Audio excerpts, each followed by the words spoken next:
European governments are belatedly playing catch-up, not only in dealing with Delta, but also in reacting to Omicron. What do you make of the reactions thus far?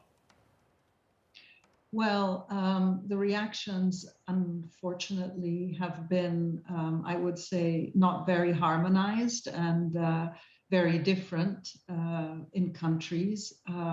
I think that there's been an overreaction because viruses create variants. This is how viruses evolve. And therefore, we know as scientists that the more viruses circulate in certain populations and the more they will change. And so I think that we're still in the fortunate position in which we have a vaccine. We have actually several vaccines, and we have a significant number of people who are not vaccinated. And that is the first thing that we need to fix. Angela Merkel mentioned 30 million people that need to be vaccinated. That's a big number. And if we don't vaccinate those people, there is no way that we will be able to save Christmas.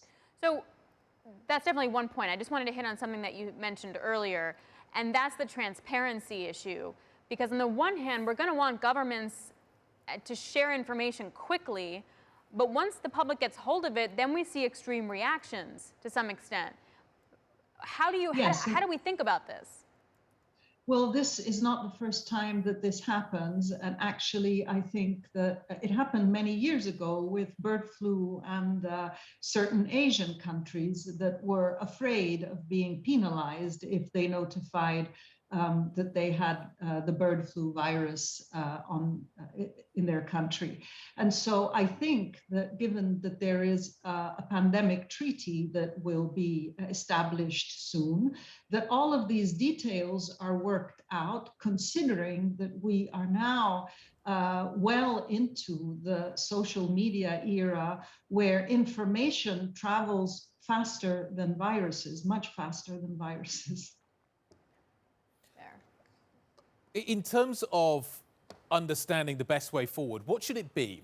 South Africa discovers a new variant. The danger, as with all these things, that it becomes the kind of the South African variant, or whatever variant it is. How do we deal with the stigma that is associated with being the first country to discover a variant? If you are a country that sequences a lot, you are generally more likely to find a new variant. How do we resolve this? Absolutely. This is certainly the major problem that this incident has faced. And basically, in countries in which you have higher levels of surveillance and a greater efficiency of certain systems, you do tend to pick up viruses and variants with greater ease. I would like to remind who is listening that the Delta variant was actually first identified in the UK, but it didn't originate in the UK. It actually originated in India. And I think that it is important that we understand that, first of all, Omicron variant may not have developed in South Africa, but it may well have developed elsewhere. And we should be very respectful, and we should protect the countries that actually tell the rest of the world that there is a potential problem, because this is not yet a real problem. The real problem is that we are not getting enough vaccine into people, be it in Europe, be it in the United States, be it in Africa, or be it in Asia.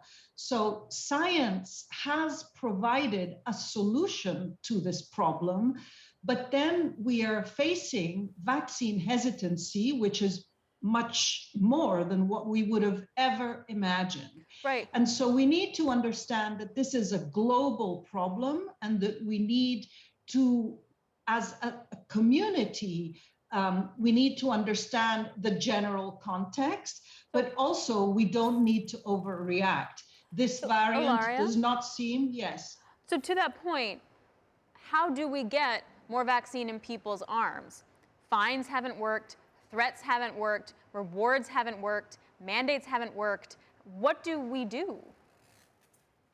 Well, we need to engage people more. And unfortunately, now it's a bit late. I think that some countries like Germany are talking about a vaccine mandate. Italy has a vaccine mandate, which will be implemented later in the week, and other countries will follow. The truth is that there are very diverse cultural background. We are seeing that, for example, Eastern European countries are more hesitant than Southern European countries. And this brings us to understanding that a problem of this magnitude is never black and white. A problem of this magnitude needs to be understood from multiple angles. And so I think that this is absolutely our priority, to get people engaged and to get people to understand that vaccine is the only way out of this problem just now.